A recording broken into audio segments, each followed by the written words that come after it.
Ah, France, land of romance, revolution, and suspiciously flat wine.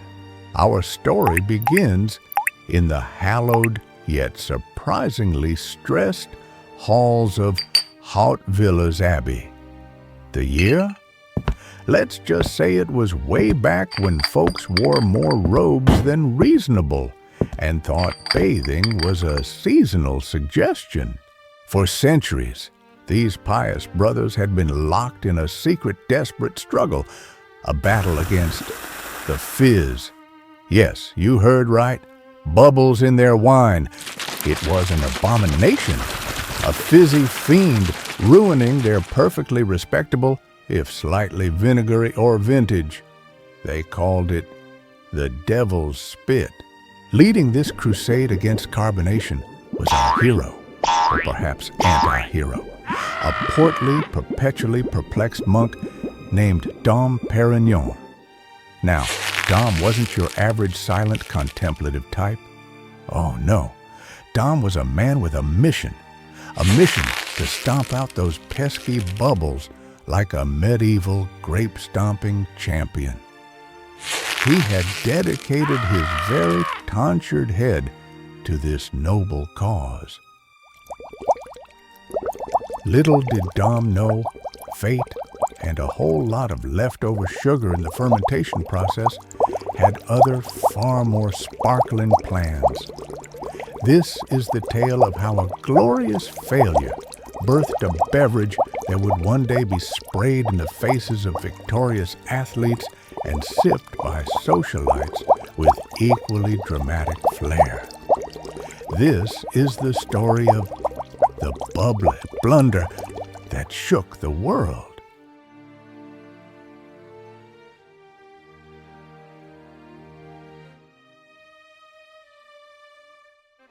With the zeal of a crusader on a particularly caffeinated pilgrimage, Dom Pérignon embarked on his ultimate war on fizz. His weapons? Not swords or catapults, but a bewildering arsenal of contraptions, inventions that defied logic, mocked physics, and frankly, made very little sense to anyone, including, we suspect, Dom himself.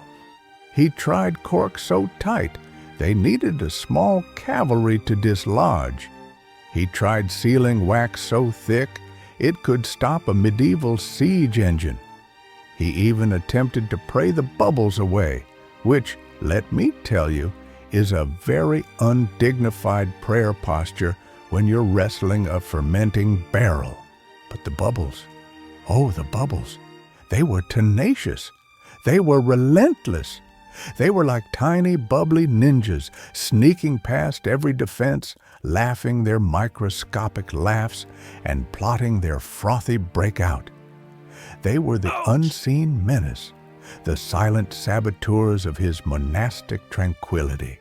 Little did our poor, exasperated monk know his frantic efforts to remove the fizz were actually making it stronger.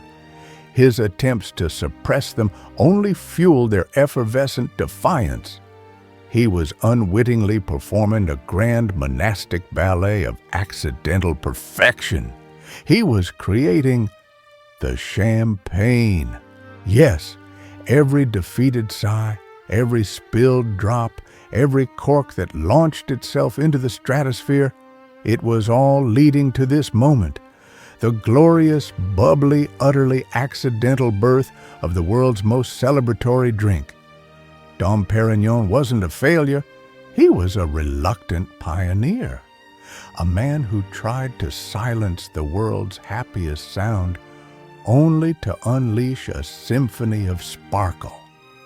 The ultimate historical irony, served chilled.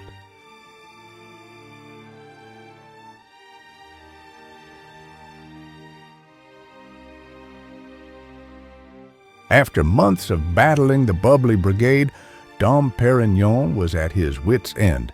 His robes were sticky, his cellar looked like a battlefield after a particularly messy pie fight, and his anti-fizz contraptions lay in ruins. He was convinced he had produced nothing but the most stubbornly fizzy, utterly undrinkable wine in all of France. With a sigh that echoed the despair of 1,000 failed experiments, Dom reached for the last remaining bottle. He approached it with the trepidation of a medieval knight facing a dragon that might just explode in his face. He braced himself for the usual volcanic eruption, the frothy fountain of doom, but instead, a quiet, almost dignified little pop. He poured a measure into his goblet, expecting the usual flat, defeated liquid, but then something miraculous, something utterly unacceptable, began to happen. He took a sip, one tiny tentative sip, and in that moment, the very fabric of his monastic reality shattered. It wasn't the flat, uninspired wine he had fought so hard for. It was alive. It was vibrant. It was a tiny, effervescent party erupting on his tongue.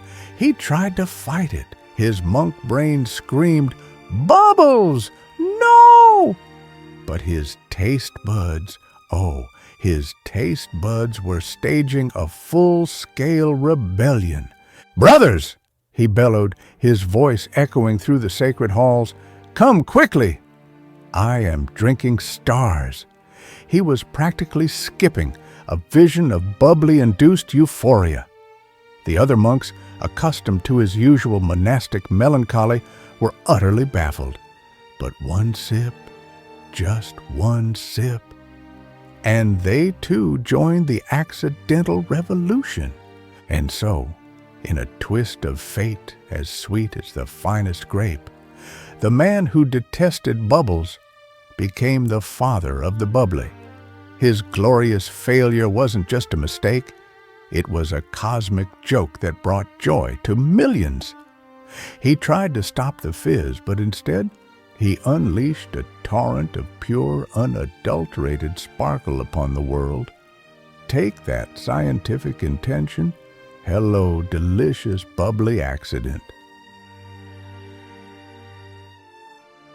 News of the devil's spit that tasted like pure heaven couldn't be contained by abbey walls, no matter how thick. Word spread like wildfire through the French countryside, then across borders, whispered excitedly in royal courts and dusty taverns alike. From humble monks, it went to the local villagers, then the merchants, then the aristocracy. Soon, it wasn't just wine, it was a phenomenon. A frothy golden wave of joy crashing over a world that desperately needed a good reason to celebrate, or just forget how boring flat wine was. Our accidental inventor, Dom Pérignon, went from being a monk battling bubbles to a reluctant celebrity. People flocked to the abbey, not for spiritual guidance, but for the sacred secret of the fizz. He received accolades, praise, and probably a few too many requests for just one more barrel, brother. He was the rock star of the medieval beverage world. From humble beginnings, this accidental effervescence became the drink of royalty, the toast of celebrations, and the ultimate symbol of victory. It transcended borders, social classes, and even common sense. All because one monk, bless his bubbly-hating soul, tried to stop a natural process and failed with such spectacular, world-altering grace. So the next time you find yourself sipping on a glass of champagne, watching those tiny bubbles dance their way to the surface, remember the tale of Dom Pérignon. Remember that sometimes our greatest triumphs come from our most spectacular failures. and most importantly, remember that if life gives you bubbles, make champagne. Dom Pérignon's legacy isn't just about the drink that bears his name. It's a testament to the power of perseverance, the importance of embracing the unexpected, and the simple truth that sometimes the universe has a better plan for us than we do for ourselves.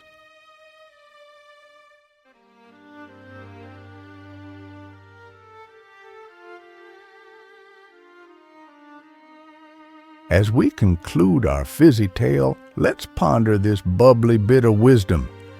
In the grand fermentation vat of life, we're all a bit like champagne.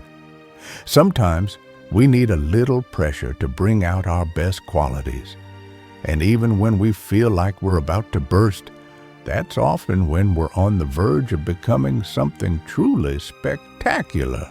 From the quiet cellars of a medieval abbey to the roaring celebrations of today's champions, champagne remains the ultimate symbol of joy, success, and perhaps a healthy dose of happy accidents. It's used to christen ships, seal deals, and make even the most awkward family gatherings slightly more bearable. It's the one thing that truly unites us, whether we're toasting a triumph or just celebrating surviving Monday. So here's to Dom Pérignon, the monk who tried to unbubble the world and instead made it sparkle. He proved that sometimes the greatest contribution you can make is to spectacularly, gloriously, and utterly fail. May we all fail as gloriously and succeed as accidentally as he did. And may our lives be filled with just the right amount of sparkle, preferably in a fancy glass with a strawberry on the side. And for that, my friends, may we all raise a glass and say cheers, Mr. Pérignon, for the delicious mistake. Now that's what I call a pop culture icon. Unbelievable but true. If you enjoyed this jaw-dropping tale from history, give us a like, subscribe for more historical hilarity, and drop a comment below. What's your favorite glorious mistake in history? Until next time, stay curious, stay laughing, and stay blessed.